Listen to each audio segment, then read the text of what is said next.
Good Friday, everyone. I'm Cyrus Webb, and welcome to Conversation Daily News. Glad you all could be with us. Of course, you have news headlines coming up on this Friday. Have a message from my book, Words I Choose to Live By. Have Dr. TAS Positive Thoughts. And in today's Entertainment Spotlight, you hear part of my conversation with author Ann E. Berg. She has a brand new book out called Force of Nature, a novel of Rachel Carson. You don't want to miss that. Enjoy today's broadcast. For Conversation Daily News, I'm Cyrus Webb with your Friday headlines. In national news, Biden tries to use State of the Union address to convince voters he deserves a second term. President Joe Biden set to use his State of the Union address Thursday to promote his vision for a second term to a dispirited electorate that questions whether he's up to the job and to warn that GOP frontrunner Donald Trump will be a dangerous alternative. His third such address from the House rostrum was something of a on-the-job interview as the nation's oldest president, trying to quell voter concerns about his age and job performance while sharpening his contrast with an all but certain November rival.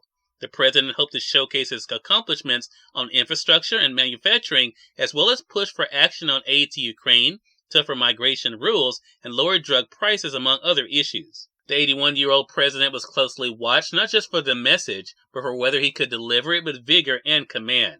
White House aides have said Biden tried to aim to prove his doubters wrong by flashing his combative side and trying to needle Republicans over positions he believes are out of step with the country, particularly on issues like tax policy and health care. It's part of his campaign year effort to use such official speeches to clarify the choice for voters this fall. In Mississippi news, Shaq's Big Chicken to open first location in Mississippi, says WJTV Channel 12.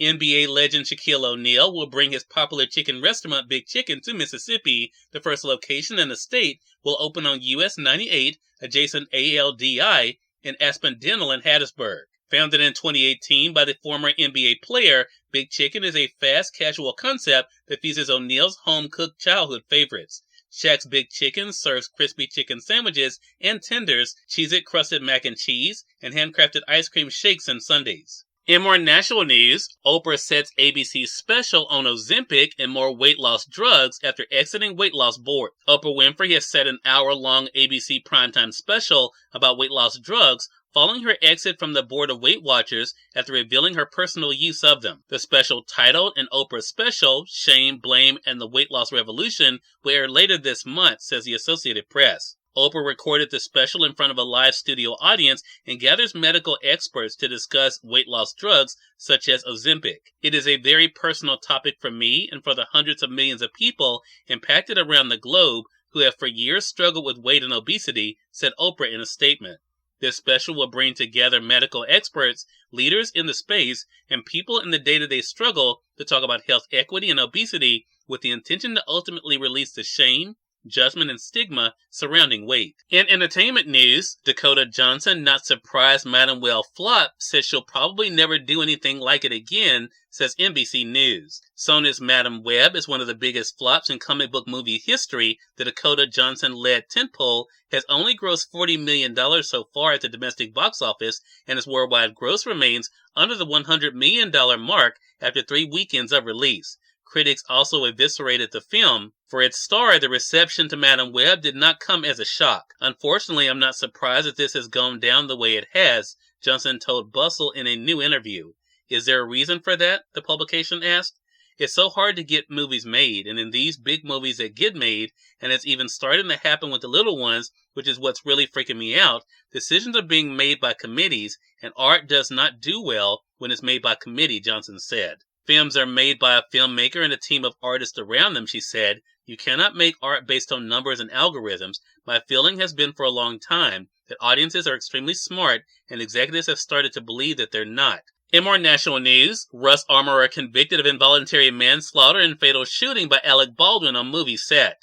A jury convicted a movie weapons supervisor of involuntary manslaughter Wednesday in a fatal shooting of a cinematographer by Alec Baldwin during the rehearsal on the set of the Western movie Rust. The verdict against the movie armorer assigned new blame in the October 2021 shooting death of a cinematographer after an assistant director last year pleaded no contest to negligent handling of a firearm. And finally, in business news, Wall Street rises to send S&P 500 back toward record.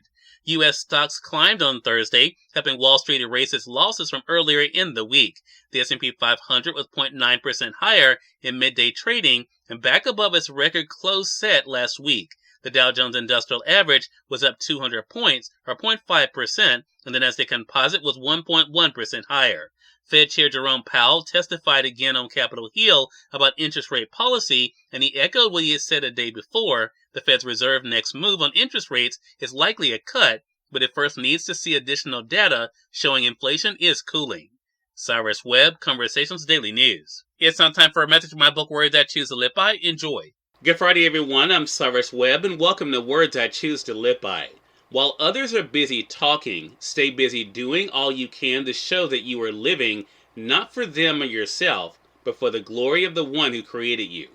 Have a great Friday and enjoy your weekend. Here's today's Dr. TAS Positive Thoughts. Enjoy. I'm Dr. Teresa Smith, Dr. TAS with a Positive 365 Positive Thoughts. Remember, you are enough, and your well-being matters. One of the most empowering affirmations is recognizing that you are enough, just as you are. Your worth is not determined by external achievements or validation from others. Your well-being should always be a top priority. Dr. Teresa A. Smith is a professional counselor, author, and worldwide media influencer, sharing positive words of encouragement to help improve your everyday life.